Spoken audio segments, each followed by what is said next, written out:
yeah, 10:50 is the time, and now that there is a chill in the air and fall leaves are on the ground, a Sunday outdoor brunch is becoming less of an option, but our next guest wants you to stay home and whip up breakfast in your boxers. Yep, he is a celebrity chef and breakfast guru who competed in season 28 of Food Network's Chopped. Is Cooking in Boxers with Chef Bailey, 50 ways to Alrighty. keep your mate in bed. He's also the author of the book Cooking in Boxers, 50 Ways to Keep Your Mate in Bed. And this morning, he's here to teach us how to whip up some fall brunch recipes featuring pumpkins and apples. Joining us now live, let's welcome Chef Mark Bailey. Good morning to you. Good morning. Thank you for having me. Of course, we teased the whole boxers thing, but you decided to come clothed I for us. promise, in the summer, I'll be back. There you go. And I'll peel out of my clothes. All right, you heard, okay.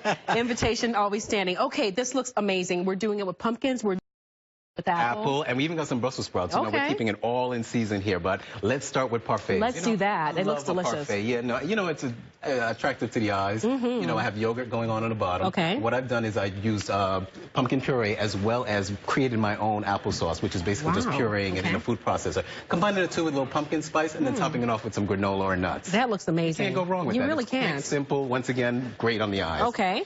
And I got this fun little recipe for kids. I love this. I love this. I've done apple as well as pumpkin croissant pie rolls. Okay. So what we do and that's what you have the finished product over there. That's sitting right we're going to try it here. But you're going to try it here. Well, it's real simple. The kids would love to, you know, they love to get their hands and stuff. Put a little apple slice right there on your and roll it up on your croissant roll back. And you could do the same thing with some pumpkin. And this is just ready-made croissant crust, right? Filling, and then you add some pumpkin spice to that as well. I think I might have done a little too much in here. Oh, no. The more the better. Really? And then what you do is just brush a little butter as well as cinnamon and brown sugar. And just bake that up. Guys. Bake them for like 12 minutes tops. They come up brown and look gorgeous like that. I see you sizzling some delicious aromatic onions here. What are we making? This is where we got the pumpkin as well as the apples combined. It's going to be a hash. Okay. And I'm using all the stuff that's in season right now. What I have, well, first thing I did was I made some bacon. Leave the oil in there from the bacon. Okay. Saute some onion and garlic. And then throw your pumpkin in there. Now, does your pumpkin cook like your squash or any sort of... It sure does. Really quick. Maybe about 10 minutes like tops. that? And that's why you're putting it in there first. Okay. Because that's going to cook first.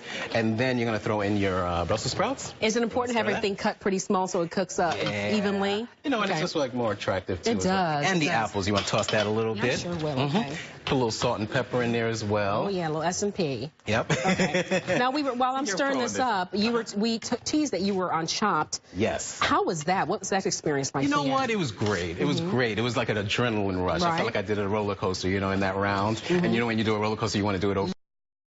Yeah, so I'm tempted to go back. Okay, but even beyond that, I mean, you're doing so much on your own. You've got the cookbooks. Got the cookbook going. Definitely sharing your tips here. You know, when it comes to fall, you know, we want food that kind of sticks to your bones a little bit. Comfort food. Right, and this is exactly what this is. Yes, that's why I love the fall season. It's so synonymous with comfort food. Baking as well. I'm putting some sage in there as well. You're going to throw some sage. Now, what does sage bring to it? You know, you can smell that. Oh, yeah, that's what it brings to it. Amazing, Amazing, you know, the flavor of sage is really good. And then cranberries as well, just to give it a little sweetness. I love that. You know? And the cool thing about this, once again, it's really, really fast. You're going to top it with bacon, or you can top it with a sunny side up egg. Right. When it's all done, though, you take it off the stove, and then you just toss a little rice wine vinegar on there. Now, what does the rice wine vinegar do? That's flavor. It ties it all together? It ties it all together. It's really, really good. It's a little tart flavor as well. It goes well with the apples. One thing I'm loving is that, the finished product here. And then put that bacon on top. You can't go wrong with bacon. You can't. One thing I'm loving is that this is brunch, but it's easy. It doesn't have to be anything too complicated, which you really don't want on a Sunday morning anyway. Well, you know what? I'm a breakfast in bed guru, so I don't want you to spend too much time in the kitchen. You got to get back to bed with your honey. Amen to that, okay. But yeah, it's simple. You know, once again, the kids can get in there, and I love it, and it smells great, don't it? What else can you do? I was asking earlier, I've got a whole jar of apple butter. I have no idea what to do with this. you know, I have a 5-year-old who refuses to eat anything that I make her, you know? Again, because of the apple flavor and it's in season, I would use it probably as my glaze for the croissant rolls. Okay. Yeah, and then kids love it on waffles. Could you do this parfait with apple butter, or is it a little too much? I think it would be too much probably for the parfait. Yeah, you want to keep it a little bit lighter for the parfaits. But again, it makes a great, when you just want to get a little apple essence in something, I think it goes great as a glaze. Share some of the things you have in your book. I know it's a pretty comprehensive cookbook, and you share these tips, but who is your cookbook tailored to?